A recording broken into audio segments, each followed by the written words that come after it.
Good morning everyone. அனைவருக்கும் வணக்கம். இன்றைக்கி தேதி பார்த்தீங்கன்னா 28 ஆகஸ்ட் 2026 வெள்ளிக்கிழமை. தினமணியில் இருக்கிற இம்பார்ட்டன்ட் நியூஸஸ் பார்க்கலாம். ஸோ ஹெட்லைன்ஸ் என்ன கொடுத்துருக்காங்கன்னா, நேபாள வெள்ளம் உயிரிழப்பு 392 அதிகரிப்பு.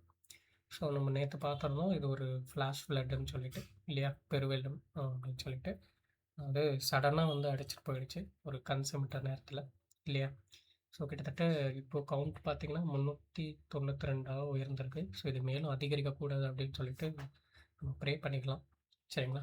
ஸோ கிட்டத்தட்ட பார்த்திங்கன்னா ஒரு 1500 பேர் வந்து இன்னும் மாயமாக இருக்காங்க. அதில் 290 இந்தியர்களும் இருக்காங்க அப்படின்றத நேபாள அரசாங்கம் வந்து சொல்லியிருக்காங்க, சரிங்களா. ஸோ இது தவிர என்ன ஆச்சு அப்படின்னு பார்த்தீங்கன்னா, நமக்கு தெரியும் நேற்று பார்த்தப்போ லெண்டே, திபெத்தினுடைய லெண்டே நதி, சரியா, அந்த லெண்டே நதியிலேருந்து பனிப்பாறைகள் சரிவு ஏற்பட்டு அந்த லெண்டை நதியில் விழுந்ததால் வெள்ளப்பெருக்கு உருவாகி அது வந்து போடே கோஷி அப்படின்ற நதி வழியாக நதியில் இன்னும் அது வந்து அங்கே கலக்கிறதுனால அங்கேயும் வெள்ளப்பெருக்கு ஏற்பட்டு மொத்தமாக நேபாளுடைய அந்த திபெத் அந்த பார்டர் ஃபுல்லாகவே அடிச்சிட்டு போயிட்டுச்சு இல்லையா. ஸோ நிறைய சுற்றுலா பயணிகள் அங்கே சென்றிருந்தாங்க. ஒரு யாத்திரைக்காக நிறைய பேர் வந்து மாயமாயிட்டாங்க, இறந்து போயிருக்காங்க. ஓகே. ஸோ நம்ம வந்து பார்த்திங்கன்னா இந்தியா சார்பில் ஒரு உதவிகள் பண்ணிகிட்ருக்கோம். ஆல்ரெடி ஃபஸ்ட்டு செட் ஆஃப் நிவாரணப் பொருட்கள் அனுப்பிச்சிட்டோம். செகண்ட் செட் ஆஃப் நிவாரணப் பொருட்களும் நேற்று அனுப்பியிருக்கோம், சரியா. ஸோ இதுக்கு எந்த ஆப்ரேஷனும் வைக்கல. பொதுவாக நம்ம இந்த மாதிரி நிவாரணப் பொருட்கள் ஹெல்ப் பண்ணணும்னா ஆப்ரேஷன் வைப்பாங்க, ஆப்ரேஷன் அப்படின்னு சொல்லிட்டு. பட் அதுக்கு இந்த மாதிரி எதுவும் இன்னும் வைக்கல, சரிங்களா. ஸோ பார்ப்போம் என்னன்னு சொல்லிட்டு. ஸோ இப்போது இதுக்கான ரீசனை வந்து சொல்லியிருக்காங்க, என்னதான் எதனால் இப்படி ஆச்சு அப்படின்னு சொல்லிட்டு. ஓகே. அது என்னென்னு பார்த்தீங்கன்னா, பெரும் பனிப்பாறை சரிவே காரணம் அப்படின்றத கன்ஃபார்ம் பண்ணியிருக்காங்க நேபாள அரசாங்கம். ஓகே. அது என்ன சொல்கிறாங்கன்னா, நேபாள அதிகாரிகள் முதல் கட்ட மதிப்பீடு மற்றும் அமெரிக்க புவியியல் ஆய்வு மையத்தின் திருத்தப்பட்ட பகுப்பாய்வின்படி திபெத்தில் பெரும் பனிப்பாறை சரிவால் லெண்டே நதியின் நீரோட்டம் தற்காலிகமாக தடைப்பட்ட பின்னர் உடைப்பு ஏற்பட்டுள்ளது. நேபாள எல்லையிலிருந்து 20 கிலோமீட்டர் தொலைவில் நேரிட்ட இந்த நிகழ்வால் லெண்டே ஆற்றின் பனிக்கட்டிகள் பாறைகள் சகதியுடன் பிரவாகமாக பெயரெடுத்த வெள்ளம் நேபாள எல்லையில் போடே கோஷி நதியில் கலந்து பின்னர் திருசொலி நாராயணி, அதுதான் அந்த ஃப்ளோ. ஓகே. அந்த நாராயணி நதி தான் வந்து கண்டக் அப்படின்ற பேரில் பீகாரில் கலக்குது, சரியா. ஸோ நம்ம நேற்று கூட அந்த பிக்சரில் பார்த்துருந்தோம் தினமணியில். ஓகே. ஸோ இதுதான் ரீசன். ஸோ கிளேஷியர்ஸோட அந்த சரிவு தான் வந்து ரீசன் அப்படின்றத இப்போதைக்கு கண்டுபிடிச்சிருக்காங்க. அதே மாதிரி அமெரிக்கா என்ன சொல்லியிருந்தாங்கன்னா, நிலநடுக்கமாக இருக்கலாம் அப்படின்றது சொல்லியிருந்தாங்க. பட் நிலநடுக்கம் காரணம் இல்லை. ஓகே. நிலநடுக்கம் எதுவும் ஏற்படலை. பனிப்பாறை சரிவால் ஏற்பட்ட இந்த அதிர்வு தான் வந்து ஒரு பெருவெள்ளமாக அதிகரிச்சிருக்கு. ஓகே. ஸோ நேற்று வந்து பிரதமர் வந்து ஆய்வு பண்ணியிருக்காங்க.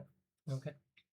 பிரதமர் பாலன் ஷா இருக்கார் இல்லையா, அவர் வந்து இது பண்ணியிருக்காரு. ஓகே. ஸோ மீட்பு பணிகள் இன்னும் தொடர்ந்து போயிட்டுருக்கு. பார்ப்போம் என்ன நடக்குதுன்னு சொல்லிட்டு. ஓகே. சரி, அடுத்து வந்தோம்னா நம்மளுடைய தமிழக அரசாங்கம் சார்பில் நம்மளுடைய அரசாங்க குழு வந்து அங்கே போயிருக்காங்க, சரியா. ஸோ அதை இங்கே கொடுத்துருந்தாங்க. நெக்ஸ்ட்டு பார்த்தோன்னா,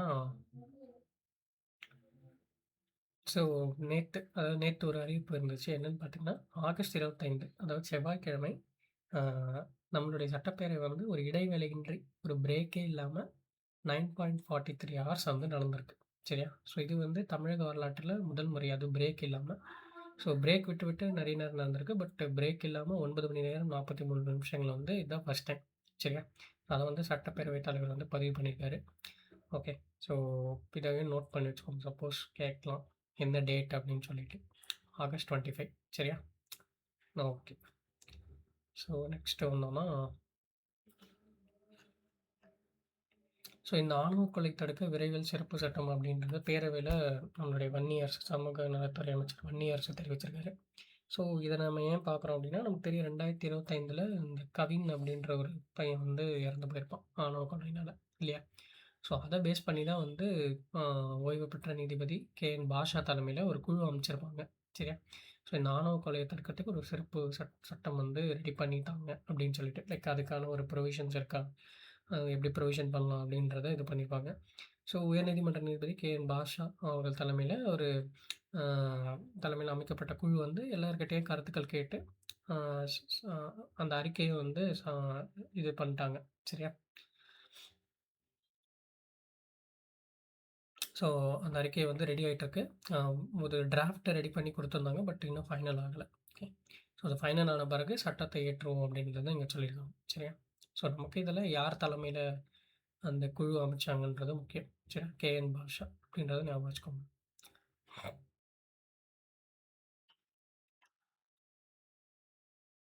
ஸோ வேற என்ன இருந்துச்சு பார்த்தீங்கன்னா, இன்னைக்கு எடிட்டோரியல்ல வந்து இந்த யுபிஐ நம்ம கூட பார்த்தோம்னா 10 இயர்ஸ் ஆச்சுன்னு சொல்லிட்டு, ஸோ அத பத்தி குடுத்துருக்காங்க. ஸோ 2016ல வந்த யுபிஐ 2026ல இவ்ளோ டிரான்சாக்ஷன்ஸ்.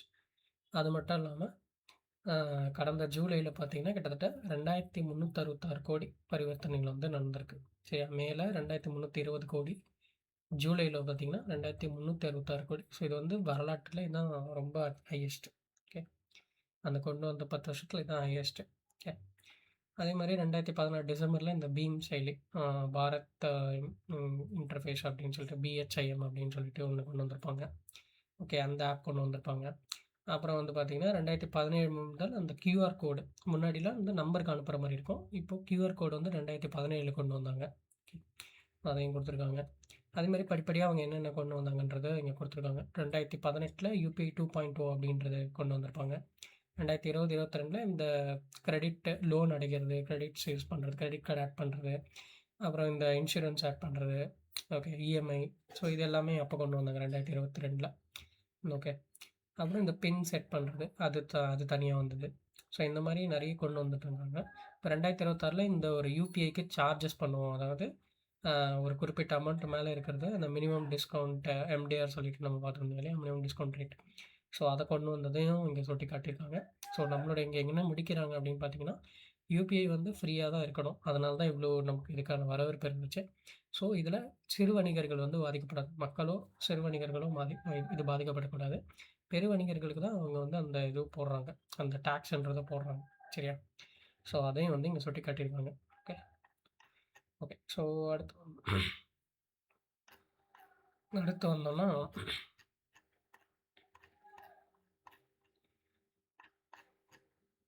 ஸோ நாளைக்கு வந்து பார்த்தீங்கன்னா, தேசிய விளையாட்டு தினம். ஓகே. ஹாக்கி ஜாம்பவான் மேஜர் தியான் சந்த் அவருடைய பிறந்த தினம் தேசிய விளையாட்டு தினமா கொண்டாடப்படுது. ஸோ அத பத்தி நம்மளுடைய பிரதமர் வந்து நேத்து பேசியிருக்காரு. ஒரு விளையாட்டு நிகழ்ச்சியில. ஓகே. ஸோ அதே மாரி ஒலிம்பிக்ஸ் பத்தியும் பேசியிருக்காரு. ஓகே. கடைசியா வரணும்னா, அவ்வளதான். வேற எதுவும் முக்கியமான செய்திகள் இல்ல. நாளை செய்தித்தாள்ல சந்திக்கலாம். Thank you.